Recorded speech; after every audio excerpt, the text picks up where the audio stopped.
Hello mga sisters, hello mga brothers! Yan, katatapos ko lang nag-deliver ng ating cater, ng ating student meal. Kaya ngayon, ngayon din kasi meron kaming alay sa aming mga ninuno, sa mga may-ari ng lupa. Yan. Kaya aalayan ko muna po sila.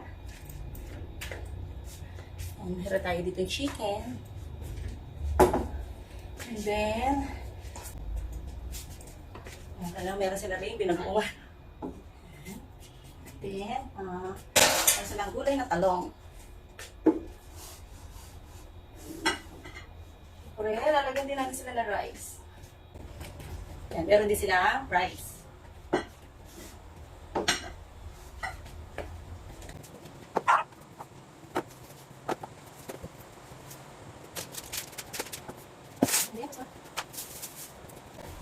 Tapos meron din ganito. Yan, mga papel na Chinese.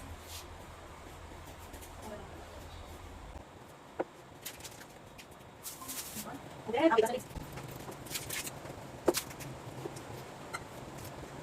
tapos putas.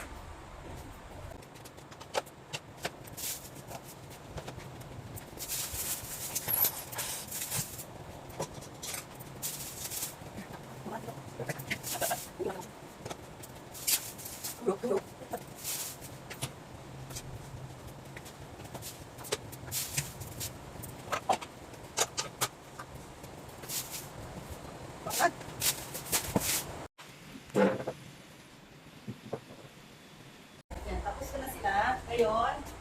Ngayon ay mag-ano tayo, mag-papaypay.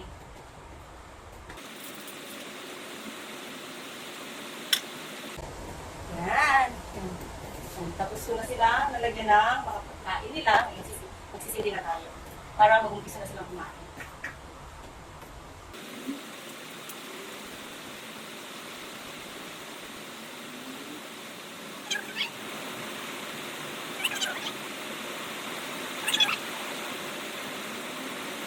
Yan, pwede na po sila mag-umpisa kumain. Tayo na po natin mamaya. I-teach natin yung pangtanong sa kanila. Mamaya, pakikita ko sa inyo. Bali, hintayin muna natin maubos yung mga nakasindi. Yan ang kanilang pagkain. Waiting po tayo. Yan. Hanggang maubos yung sinimbihan natin. Kailangan maubos muna yan bago natin sila tanungin kung tapos na sila kumain. Yan. Kaya ngayon, upo muna tayo dito. Waiting. Ayan. Kasama si Kuro. Kuroro.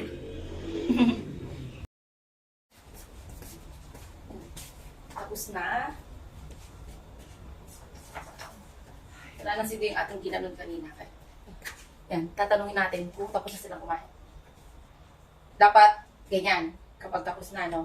Yan.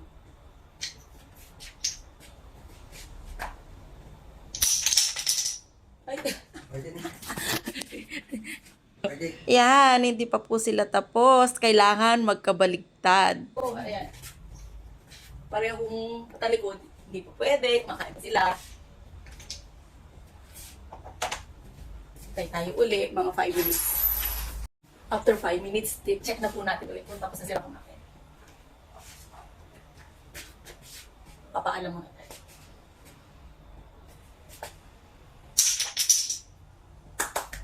Ay, tapos na sila kumain. Ayan. Kabilaan na sila. Oo, pwede na. Pwede nang kumain. Ayan. Kasi dapat ganun. Baliktaran, nakaganon, isa nakaganon. Para ibig sabihin, tapos na sila kumain. Kaya, pwede na rin tayong kumain. Ayan. Yun lang po. Bye! Thank you for watching! Thank you for watching. It's me, Mama Asel.